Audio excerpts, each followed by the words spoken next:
The glass partition slides shut with a sound like a blade finding its sheath. It is a precise, expensive noise that swallows the hum of the open-plan office, leaving only the sound of my own breathing and the soft, rhythmic clicking of Claire's keyboard. She doesn't look up. She doesn't need to. The silence in this room isn't an absence of noise. It is a pressurized weight, a vacuum waiting for me to fill it with the right words. I am standing 3 feet from her desk, holding a manila folder that feels heavier than the laptop in my bag. The air in here is 4 degrees cooler than the hallway. It smells of expensive lilies and the ozone of high-end air purifiers. You've always been the one who sees the variables before they collide. That's what she told me 6 months ago when she moved my desk into the executive suite. It felt like an observation, a compliment, tailored to my specific brand of competence. Now, looking at the grainy printout tucked inside the folder, the one showing the time-stamped exit of a junior associate from a hotel room that Claire's corporate card paid for, the compliment feels more like a blueprint, a map of how she intended to use me.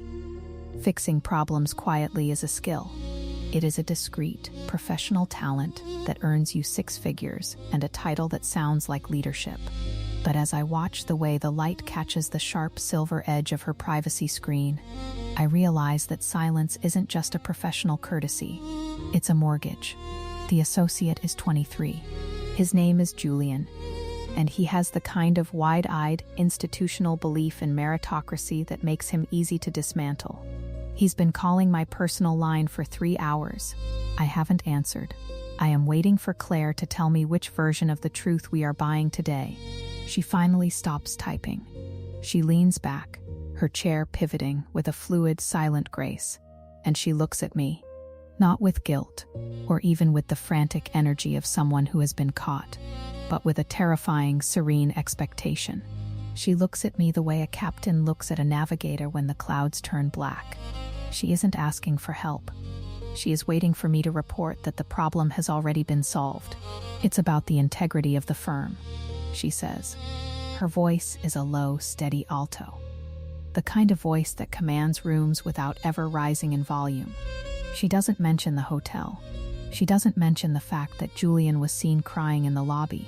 She talks about the quarterly audit. She talks about the sensitivity of the upcoming merger. She frames the entire sordid afternoon as a lapse in Julian's judgment. A young man who couldn't handle the pressure, who looked for a connection in the wrong places, and who might now, in his confusion, try to blame the very person who tried to mentor him. It's a beautiful piece of architecture. She builds a world where she is the victim of his instability, and she hands me the hammer to drive the final nails into the frame. I could walk out. The thought sits in the back of my mind like a ghost. I could drop the folder on her mahogany desk, turn around and walk through that glass door. But then I think about the mortgage on the condo I bought in October. I think about the recommendation letter she promised for the board seat I've been chasing for 3 years. I think about the way the Canadian housing market swallows people who don't have institutional protection. The leverage isn't a threat she has made out loud. It's the sheer weight of the life I've built with her help. If she falls, the floor of my life isn't just removed, it's vaporized. I find myself nodding. It is a small, almost imperceptible movement. But the moment I do it, the pressure in the room shifts. The vacuum is gone. The air is breathable again. Claire smiles, and it's the warmest thing I've seen all day. It's the smile of a mother who has just seen her child pass a difficult test. She tells me that Julian needs a soft landing, but a distant one. She suggests a generous severance package, contingent on a comprehensive non-disclosure agreement. She suggests that I be the one to deliver it, because I have a rapport with him, because I'm the approachable face of the executive tier. I am the one who will sit across from a 23-year-old boy in a sterile conference room. I am the one who will look him in the eye and tell him that his career isn't over, it's just transitioning.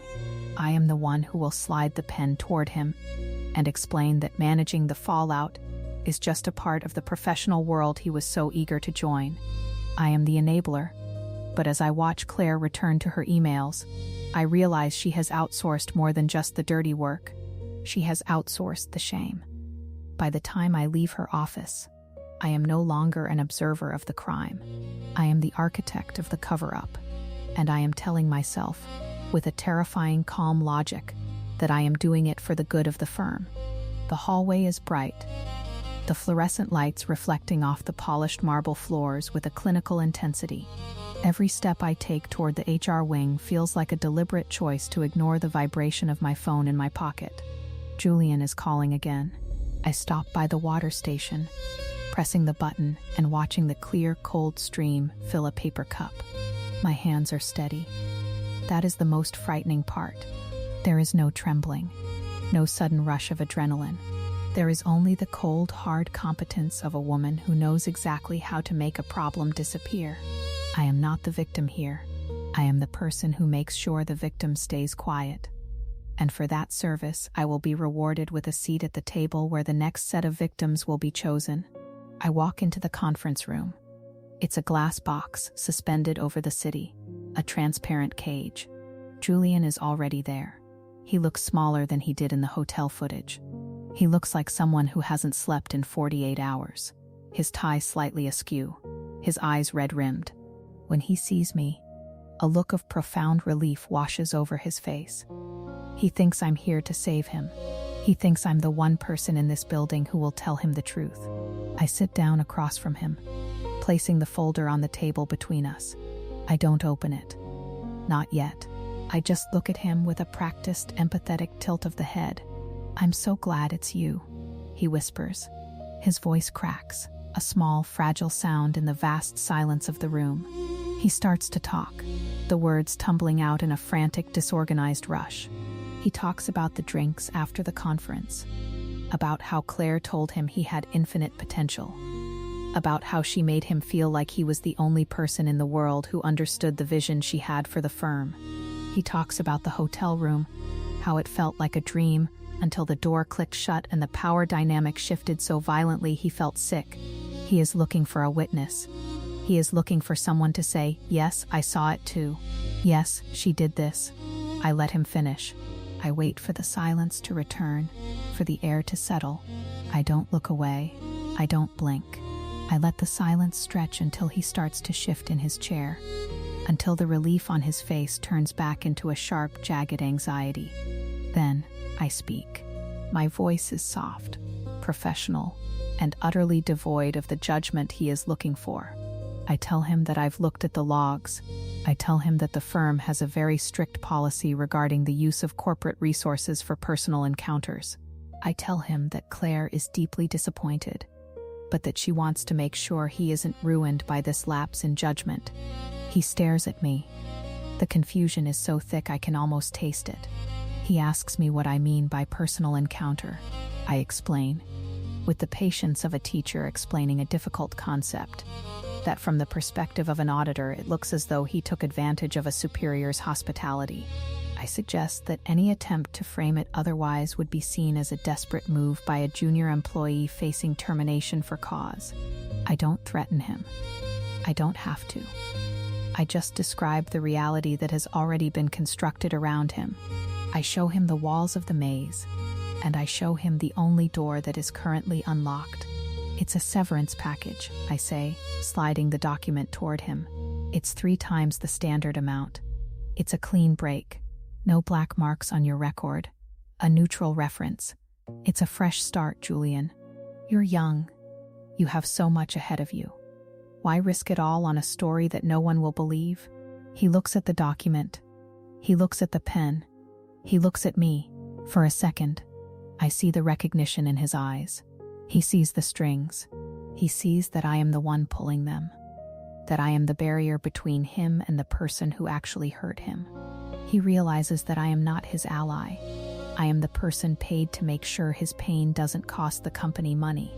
He looks at the glass walls of the room, at the city sprawling out below us, at the sheer vertical drop of the world he is about to be pushed out of. And then he signs. The sound of the pen on the paper is a small scratching noise, like a mouse behind a wall. It is the sound of a future being traded for a temporary safety. When he finishes, he doesn't look at me. He just gets up and walks out of the room, leaving the signed document on the table. He moves like a ghost, silent and weightless. I stay in the room for a long time. I look at his signature, a messy, hurried scrawl that represents the end of his time here. I pick up the paper. It's cold. I walk back to Claire's office. The lights in the main area are beginning to dim as the cleaning crews start their rounds. The vacuum cleaners hum in the distance. A low industrial drone. I enter her office without knocking. She is standing by the window, looking out at the skyline. She doesn't turn around. She knows the sound of my footsteps. "Is it done?" she asks. "It's done," I reply. I place the signed agreement on her desk. She turns then, and the look she gives me is one of pure, unadulterated partnership. We are in this together now. We are the two people who know where the bodies are buried, because we are the ones who dug the holes. She walks over to the small bar in the corner of her office and pours 2 glasses of scotch. She hands one to me. The amber liquid catches the light, glowing like a low-burning fire. "To the future," she says, raising her glass. I raise mine. The crystal is heavy in my hand. The scotch is smooth, burning its way down my throat with a heat that feels like a cauterization. I don't feel guilty. I don't feel like a monster. I feel like a professional. I feel like someone who has earned her place at the top by understanding the true cost of power. The cost isn't what you do. It's what you're willing to make other people believe they did. As I finish my drink, I notice a small smudge of ink on my thumb. Julian's ink. I try to rub it off, but it has already set into the skin, a tiny dark mark that refuses to fade. Claire is talking now. Something about the merger. Something about the new office layout. But I am barely listening. I am looking at the glass partition, at the way my own reflection is superimposed over the city. I look competent. I look successful. I look like someone who is in control. But then I hear it. The snick of the privacy screen as Claire slides it shut again. It's the same noise as before.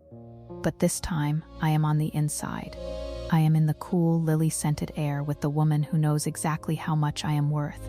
And as the door locks, I realize that the most successful manipulations don't feel like a trap at all. They feel like a promotion. They feel like a seat at the table. They feel like the only logical choice in a world where the only other option is to fall. I set the glass down. The ice clinks against the side. A sharp, clear sound in the silence. Claire is watching me, her eyes bright with a predatory intelligence. She knows that I know. She knows that every time I look at my thumb, I will see Julian. And she knows that as long as I want to keep this office, this view, and this life, I will keep her secrets as if they were my own, because they are my own now. I have managed the fallout, and in doing so, I have become the very thing I was supposed to protect the company from. I am the fallout, and the fallout never leaves the room.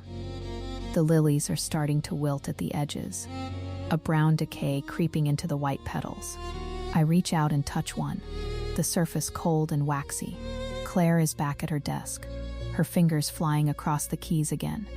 The rhythm is hypnotic, a steady, relentless heartbeat of industry. I walk toward the door, my hand on the silver handle. It doesn't move. For a second, a spike of panic flares in my chest, a sudden, irrational fear that I am trapped. Then I remember the new security protocols. I press my thumb against the biometric scanner. The light turns green. The lock disengages with a soft electronic beep, and the door opens. I walk out into the hallway, the cool air of the office following me like a shroud. I don't look back. I don't need to. I know that tomorrow there will be another problem to solve, another fire to extinguish, another person to silence. And I know that I will do it. I will do it because I am good at it. I will do it because I have nowhere else to go. I will do it because the most dangerous thing in the world isn't the person who breaks the rules. It's the person who makes sure the rules still look like they're being followed. I reach the elevators and press the button for the garage. The doors slide open, and I step inside the mirrored box. I look at myself. The suit is perfect. The hair is in place. The eyes are steady. I look like the picture of executive success. But as the elevator begins its descent, pulling the floor out from under me. I feel a sudden violent lurch in my stomach. It passes as quickly as it came, leaving behind only a dull, aching emptiness. I am going home to my beautiful condo, to my high-end appliances and my designer furniture. I am going home to the life that Claire helped me build. And as the doors open to the dark, quiet garage, I realize that the weight of the folder wasn't the evidence inside it. It was the price of the key to the executive suite, a price I have now paid in full. I find my car, the headlights cutting through the gloom as I unlock it. I sit in the driver's seat, the leather cold against my legs. I don't start the engine. I just sit there in the dark, listening to the silence of the concrete cavern.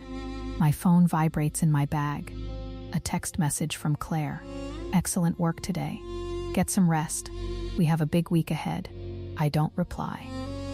I just stare at the screen until it goes dark. The reflection of my own face staring back at me from the black glass. I am the one who fixes things. I am the one who stays quiet. I am the one who owns the fallout. And for the first time in my life, I realize that owning the fallout means you never get to be clean again. The drive home is a blur of streetlights and rain-slicked pavement. The city is a grid of light and shadow, a complex machine that never stops moving. I think about Julian. I wonder where he is now. If he's sitting in a bar somewhere, or if he's already packed his bags. I wonder if he hates me. I hope he does. Hate is a clean, honest emotion. It's more than I deserve. I pull into my parking spot, the engine ticking as it cools. The building is quiet, the lobby empty. The concierge nods to me as I pass, a silent acknowledgement of my status. I enter my apartment and drop my keys on the marble counter. The sound echoes in the empty space. I walk to the window and look out at the city. From up here, everything looks perfect. Everything looks managed. I reach out and touch the glass, my thumb resting on the cold surface. The ink is still there, a tiny dark ghost of a signature that wasn't mine. I close my eyes, and I can still hear the sound of that privacy screen sliding shut. Snick, the sound of a door locking, the sound of a career ending, the sound of a partner being made. I am tired, so incredibly tired. But as I lie down in my expensive bed, in my expensive condo, I know that I won't sleep. I will just wait for the sun to come up, so I can go back and do it all again, because that is the deal, and I am a woman who always honors her deals.